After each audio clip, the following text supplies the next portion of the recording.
I'm a detective investigating a mass murder. I just found out I've been sleeping with the killer. I've worked some horrifying cases as a detective, but after this case I don't think I'll ever be able to go back to work again. My wife and I live in a two-story home that we had built several decades ago. We are a ways away from the bustle of our city, and our closest neighbors, who happen to be my son, Hunter, and his family.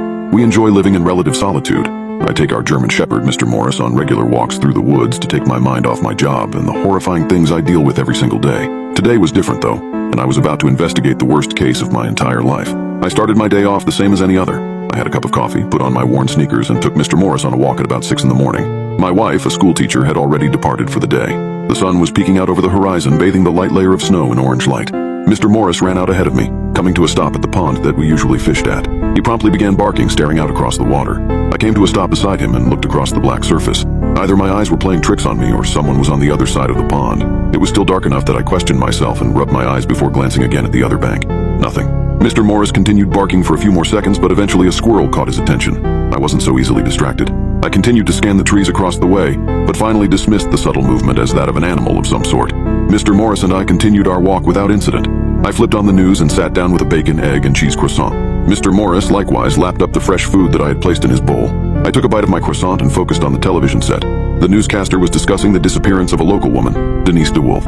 I had seen this before. The poor girl had been missing for about 2 weeks now. She was young, about 23 years old, with long red hair and green eyes. For the third time that week, I found myself remembering one of the darkest parts of my career. The disappearances had begun about a decade ago. 6 girls aged 21, 24 had mysteriously disappeared over the span of about 2 years. I will never forget their names.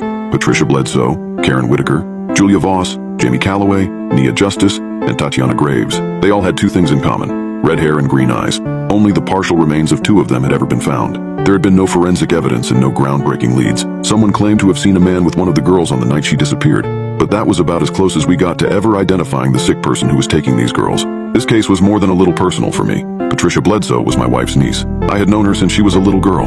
I stared down listlessly at my croissant, having suddenly lost my appetite. I put the plate on the end table and got up, headed to my computer and tried to keep my mind occupied with some online solitaire. A few hours later, I got the call. It was, to my surprise, one of the officers from the station that I had known for a few years. "Hey, Detective Vincent." This was my coworker Barry. He sounded nervous. "How you doing, buddy?" I asked. Barry hesitated. I'm good, Detective Vincent. Sir, it's about your wife." I could feel my insides twisting up, like they had when I had first heard about Patricia's disappearance. "Where's my wife, Barry?" "Sir, we've brought her in for questioning. She's a suspect in the disappearance of Denise DeWolf and Tatiana Graves." I got to the station as fast as I could. When I arrived, I confronted the captain, a man I had known and collaborated with for many years, Eric Lloyd. "Eric, what the hell are you getting at? Bringing my wife here to be hounded for something we both know full and well she didn't effing do." 3 other officers stepped forward, but Eric subtly waved them off. He was a tall and tired man with a clean-shaven face. He looked me in the eyes before responding. "Look, Dario, you know I have the utmost respect for both you and your wife, Raven. You were at my wedding, for Christ's sakes, but I have to do my job regardless. Surely you understand that." I was fuming. "What could possibly make you think that Raven was involved in any of these murders? If I had a criminal living under my roof, don't you think I would know?" There was a glint in Eric's eyes, and I already knew what he was going to say. "I don't know, Detective. Your son was committing arson while he was still in your house, if I remember correctly." "How dare you bring that up?" Eric sighed. "Look, just wait a few and your wife will be right out, okay? But heed my warning, don't interfere with our investigation." I paced back and forth for almost 10 more minutes, cursing indiscriminately. When Raven finally walked up to me, I didn't even notice her. "Honey, Raven, are you okay?" I took her in my arms and then stood back, examining her closely. She looked great for a woman of 54, her blonde hair falling past her shoulders. Her heart-shaped face as full of life as it had been when I first met her all those years ago. "Yeah, old man, I'm fine. Let's go home. I want to see Hunter." I could feel the eyes of the other officers on me as I guided my wife out of the station. We decided that she could pick her car up from the school when I dropped her off the next day. Then, of course, the conversation immediately turned to why she had been brought to the station in the first place. Eric picked me up because, well, it hurts to say this, but apparently I was one of the last people seen with Tatiana Graves before she went missing. "Who is she? You've never told me about any friends with that name." Raven sighed and looked out of the passenger window. "Tatiana was a former student of mine. She graduated a few years ago, but when I had drinks with Miriam a few nights ago, we happened to run into her. We had a good old time, nothing seemed to be bothering her." "Eric's always been trigger-happy?" I muttered through gritted teeth. "When I see him in town again, I'll be sure to give him a piece of my mind." "No, Dario, it's fine. Eric was just doing his job. He and the other officers were very polite during the interview. They don't mean any harm." I was still aggravated about the whole situation, but I was happy to see that my wife was okay. I pulled up to our son's house and we were greeted at the door by his wife Ellie and their 3-year-old Gabriel. My son Hunter was still at work, but Ellie kept us entertained. After about an hour or so, though, I wanted to go and check on Mr. Morris.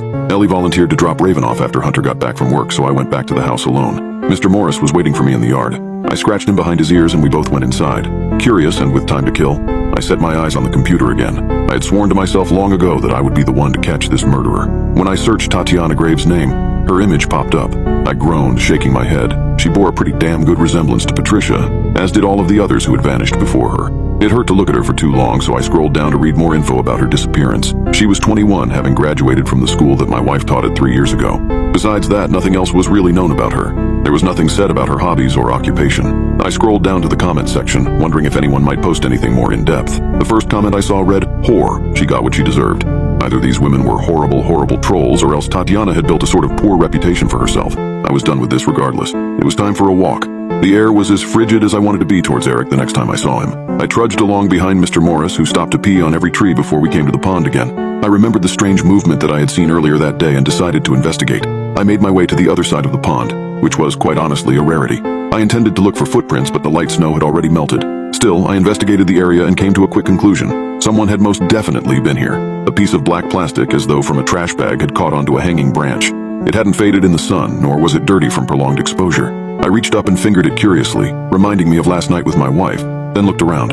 Mr. Morris was lying on the ground, chewing on something. "Hey, spit it out, you scoundrel." Mr. Morris looked up at me guiltily. I could see something gold glinting in his mouth. I knelt down and pulled it out, staring at it in disbelief. It was a bracelet. What the? I had never seen it before. Raven definitely didn't own one like it. I investigated the area further, but found nothing else out of the ordinary. I decided to head further out into the property. If someone was trespassing here, they had chosen the wrong day to do it. I had my pistol in a holster on my waist, as per usual. I kept one hand on it as Mr. Morris and I pressed on. I hadn't been on this side of the pond in a while. The area was heavily wooded, and I honestly had no reason to ever come this far. My son Hunter, however, was another story. When he was going through his pyromania phase, he had been out here burning whatever he could get his hands on a regular basis. In the days before that, we had built him a treehouse on a tree that he had picked out when he was 6 years old. That same old treehouse was still somehow in one piece, though the rickety ladder that he had once used was another story entirely. I paused, my breath rising in front of me as I surveyed the scene before me. There was an indent in the grass and soil down below, indicating that the old ladder had been lying on the ground for quite some time recently. Now, however, it was leaned up against the tree, leading up to the treehouse. I could feel a chill that had nothing to do with the cold. I looked down at the bracelet, then up at the treehouse. Someone had recently climbed up there, and I suspected that they were still there. Mr. Morris sat and watched me as I slowly approached the ladder. I put one hand on it, staring up at the old wooden treehouse.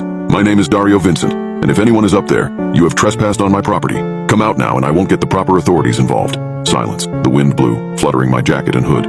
I kept my eyes on the little windows of the treehouse, searching for any movement. Nothing. "Okay, if you aren't going to come out, I'll have to come and get you myself." I put one foot on the ladder, which gave a sudden shake. I should have known that I was going to regret the cheeseburger from the other day. I began slowly ascending the ladder, which quivered perilously with every rung I reached. I held the bracelet tight in my hand as I climbed, determined to get to the bottom of this. There was a good chance that whoever was in the treehouse was a part of this whole thing. A foul, terribly familiar stench suddenly wafted into my nostrils, the smell of a rotting body. I paused, now nearly at the top of the ladder. No way. There couldn't be a... I put my hand on the top rung. The sound of a gunshot exploded nearby, more terrible than thunder in the heaviest storm. Mr. Morris started barking frantically, yet I continued to climb to the top of the ladder, the smell of death becoming stronger by the second.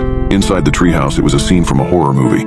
Lying on the floor was the unmistakable decomposed body of a young woman. Long red hair, green eyes, it was Denise DeWolf. The gunshot hadn't come from the treehouse, but from further back into the forest, perhaps an unfortunate hunter who had stumbled onto our land. The treehouse had been occupied. I found a few articles of men's clothing strewn around the tiny space. An empty bed next to cans and bottles. Tucked under the bed was a notepad filled with messy handwriting. I picked it up and began to read. It was a diary dating back a few months. Entries detailing the recent abductions. Entries admitting to the crime and begging for remorse. My heart pounded as I read the final entry. I couldn't resist the urge. They reminded me so much of Mom, of her fiery red hair and emerald eyes. I didn't want to hurt them. I just wanted to be with her, to feel like she was there with me. But I lost control every time. "Goodbye, Dad. I'm sorry." It was Hunter's handwriting.